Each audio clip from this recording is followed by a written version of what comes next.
Well, I'm aging gracefully. I'm a native Arlingtonian and very happy to be living back and permanently in Arlington. I'm very engaged in our community. I love the fact that we are very diverse, that we have a little bit of modern, we have a little bit of old, we have a little bit of high rise, we have a little bit of low rise.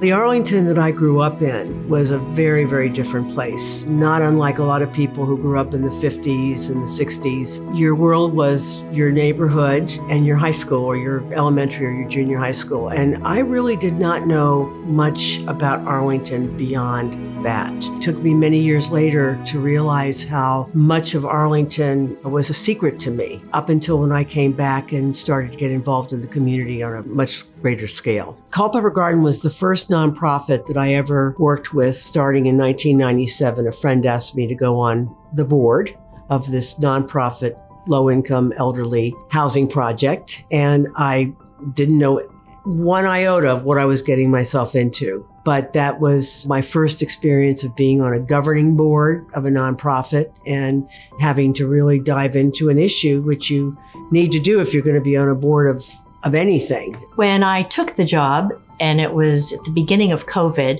Jeanne was on the search committee for the board. So she had served on the board of Culpeper Garden for many, many years. She's been instrumental in the success of Culpeper Garden and has shepherded the organization through many a hard time. Leaving the corporate world when I did in 2009 is when I left Freddie Mac, and had 25 years of watching a corporation grow significantly and take on new dimensions, and learned how they did their decision making. One of only a few women when I came in that now has many, many more women than it did then. And I just moved from one area of the company to another where they needed somebody that could come in and really play that role of seeing what needed to be understood, what needed to be communicated, and how it needed to be communicated. So I saw that picture for the first time, but I didn't know what to do with it. I really had no perspective, a very limited perspective on how nonprofits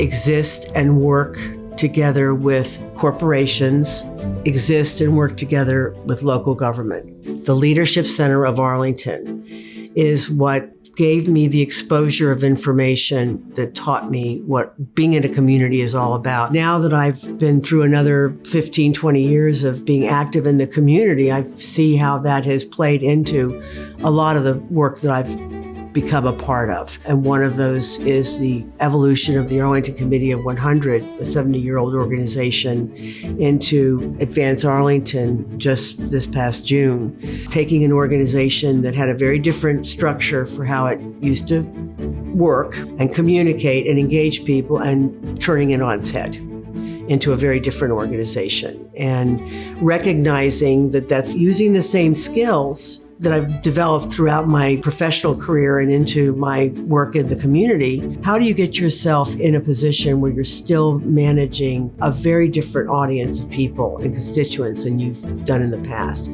How do you get money from these people to support the causes that you feel are important in the community to maintain? All of that is in very disruptive mode right now. Jeanne is a connector, so she has been able to connect me with different people. Well, you should call so-and-so, or what about this, or let me introduce you to this individual. And she's always looking for a way to smooth the path of others. Well, Jeanne has a family history here, of course, so I think that grounds her into this environment. She has a great affection. I think there's a legacy here that she is proud of. So I think that it's a place where she wants to leave it better than she found it. Not many people would invest in their community in every aspect of their lives, but Jeanne seems to find enormous value and pleasure in it. And I don't know that she could do it any other way. She is this award and she deserves it. There's nobody quite like her that I've ever met. I feel like the effort has to be made even more so today than in the past, where you put a stake in the ground of how you think change can evolve and should evolve. And hopefully along the way, you use the same collaborating skills. You talk with a larger group of people to get their views on what they think about the change. You can't just assume because you have a good idea that everybody's going to think it's a good idea.